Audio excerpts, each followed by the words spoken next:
love story niya ni Kuya. Ng kuya ko. Ay! Paano? Share naman dyan. Paano kayo nagkakilala ni Mati? Paano niya yan? Sundo.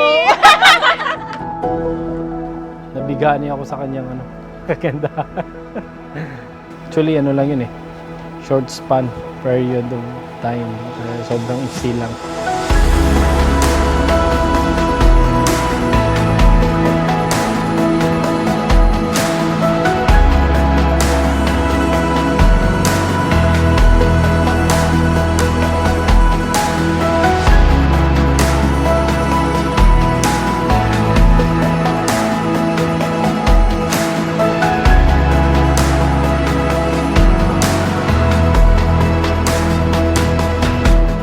Una pa lang marami na nagbago sa atin. Time flies so fast. Pero the way you care for me, hindi nagbago. Super consistent. Just one kind of you why I love you. Kung iisa-isahin ko baka matapos hanggang bukas.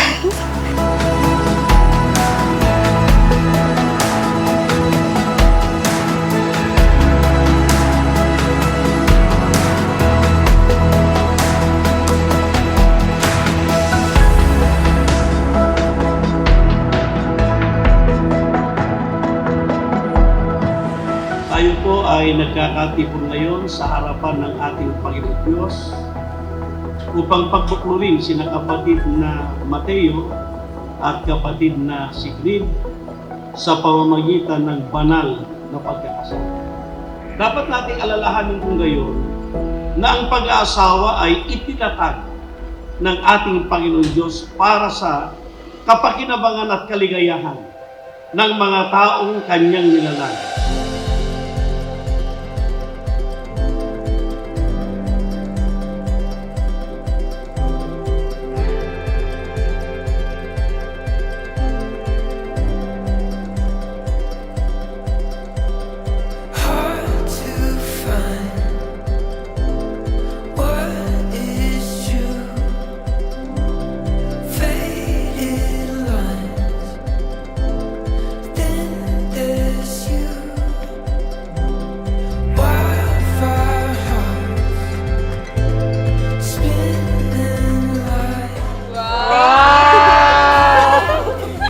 Ga, sana magustuhan mo ang aking konting regalo. May kasunod pa po yan.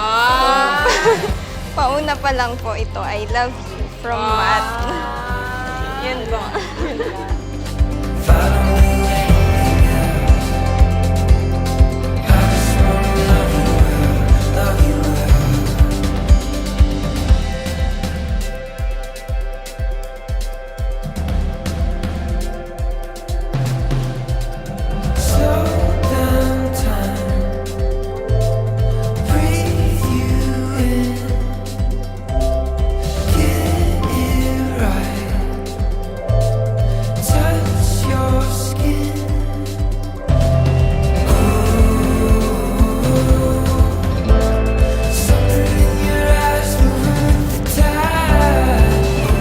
To my handsome groom. But English sa akin, Tagalog. This watch symbolizes short time to me. Palagi naman ako may oras doon.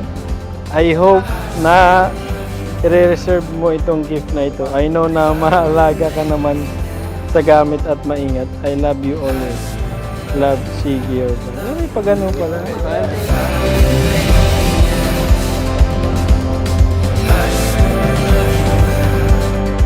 Pero seriously, now that you came into my life, naging dependent ako sa'yo. Even the simplest thing, yung pagsundo mo sa akin every day, never akong nag-demand na sunduin mo ako.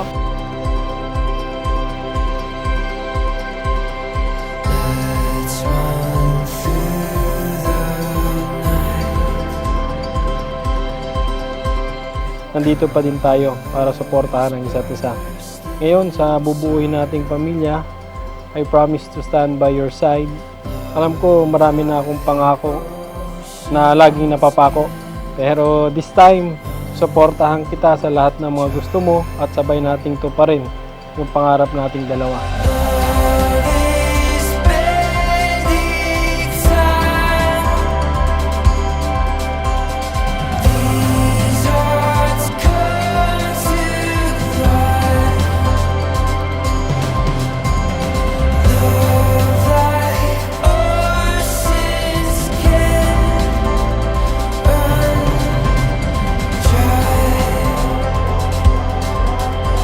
Kung dati girlfriend, boyfriend pa lang, sinusundo na kita, how much more kung asawa na kita ngayon.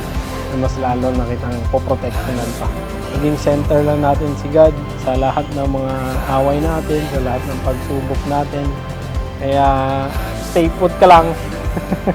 Akong bahala sa'yo. Oo, mamahalin kita habang buhay.